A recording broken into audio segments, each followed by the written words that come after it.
There's a shadow running through my days, like a beggar going from door to door.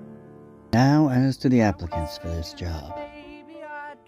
I drew up a list of their duties on the same scraps from the ledger on which I finally wrote down the story of my life. They were to sit with me, fetch me a glass of water so I could swallow my pills. Occasionally, or even frequently, when my feet went cold, they would rub them and the skin over my heart, and see I got 3 square meals a day, even though I didn't even want one, and finally read to me, though I was too nervous to sit still to hear them. They would read to me as I paced up and down the sitting room, or wherever. So I got quite handy at shooting those questions to the applicants, while neither of us looked at the other. Can you prepare simple food, like, say, heat already prepared boiled soup, boiled coffee, rub my feet when my attacks come on, and the flesh above my heart, and can you take letters to the widow Rance? She had agreed to accept messages from me through the offices of an intermediary. Each minute, each hour lasted an eternity. I'm 26, according to the back pages of the family Bible that lies open over there to the book of 2 Samuel. But the writing should say 26 millennia, maybe. No medicine or new pharmaceutical can help when I look in the mirror.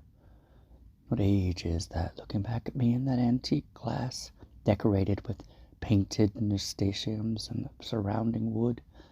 Is he human? A man? Some stray animal? Who is looking back at me? Somebody I never met, nor knew, nor saw. But to return to the duties of these applicants, they were to sit with me, fetch me a glass of water, and so on. But I said all this before. See how wrong the docs are about my memory. The widow Rance is 28, but sometimes acts like some old rich woman of 60. Of her 2 husbands, she was first married at 16. The first died in the same war I was in. Then she remarried his brother a year after his death. He ditto went to war and died. She told everybody that was enough. She would not remarry. Oh yes, I forgot. Her babies both died. She had 1 each by the 2 brothers. James Powell, my first hired applicant, gave me the distinct impression she hated me now and only accepted the letters because I'm a hero. But we will come to James Powell first. I can kind of see him, yet if I close one eye, if I close 2, he disappears on me, this first applicant. What makes me remember him at all may be only that he was the first. He stood over me, I remember, like a barber, and that made me jumpy. When he brought in my scrapple and eggs, he stood behind my head at the big pine table while I ate. Finally, after the second day, I said, James Powell, do you have to sit behind my head always? Go to the other end of the table and stand with your hands along the seams of your trousers, head and nose slightly raised, eyes on nothing. Is that clear? Powell swallowed hard, I suppose, with choler, and said it was. I would eat the scrapple then, but only in order to have the strength to bear my suffering for that day, as I have no taste for food. How old are you, Powell? Would you mind calling me by either my Christian name or say Mr. when you address me? Of course, Mr. Powell. How old, then, are you? 16 and 4 months and 2 days.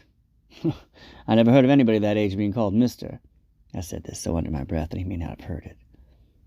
It's only fair to tell you, James, I began, but I could not remember what I was going to say to him. He got up from this table, spinning.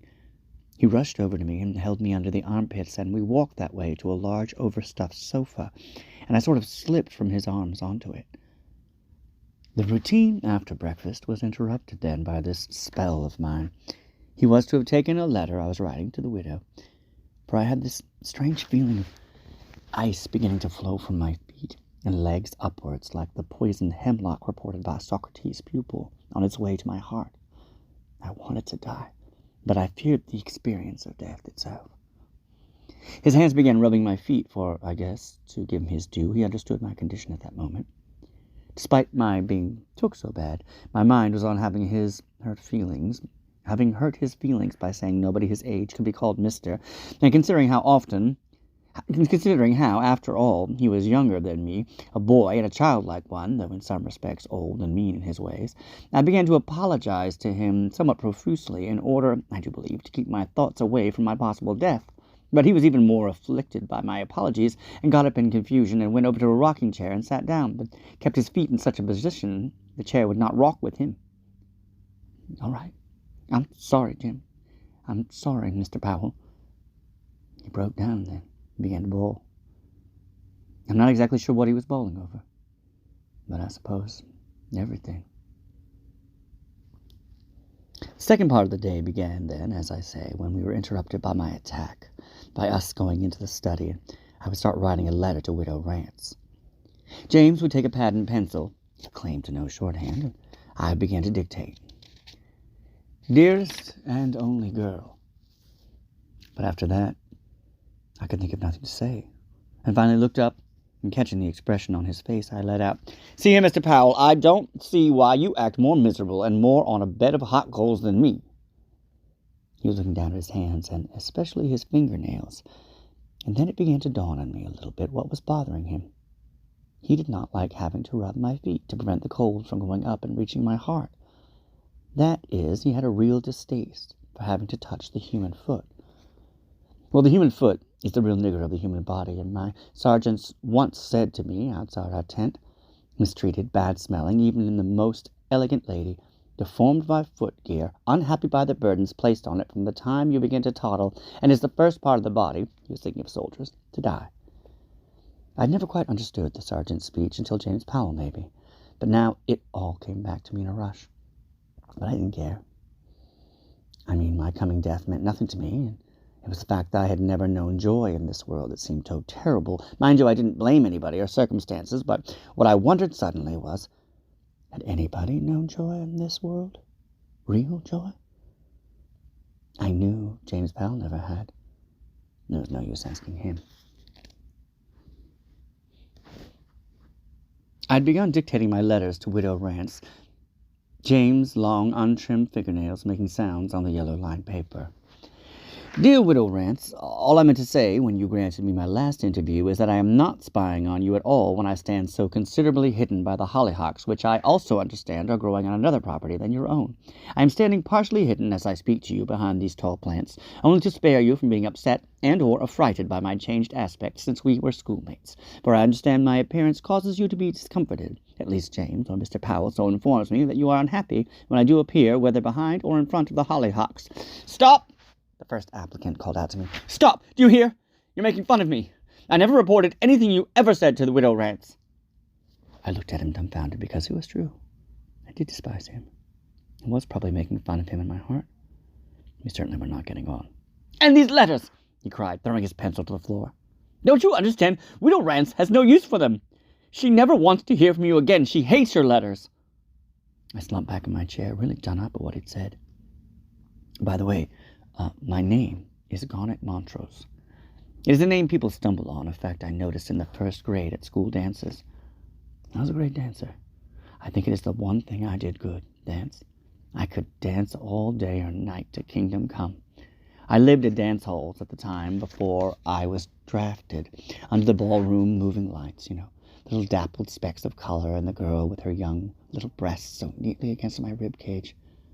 Well, maybe come to think of it, I have known joy. My trouble then, as now, is I don't know what to do with the rest of my life.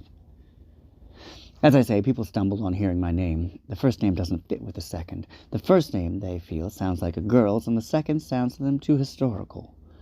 In the army, most often, as not, they called me by two nicknames which have, to tell the truth, always puzzled me. One was Granite, and the other was Morose. Now, at the beginning, they used to joke and pun around the first nickname and say, "Don't let them take you for granted, soldier." But now I'm home, I want only my own names used.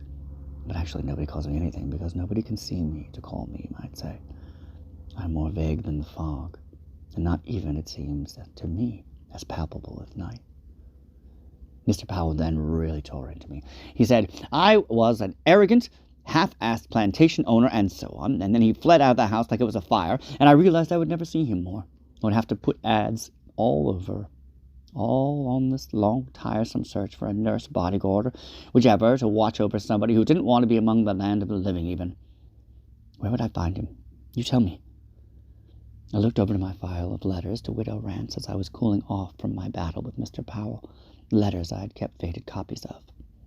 I heard secondhand from somebody, maybe Mr. Powell himself, that the Methodist minister had paid the widow a visit and said to her, "Just keep the letters from him coming.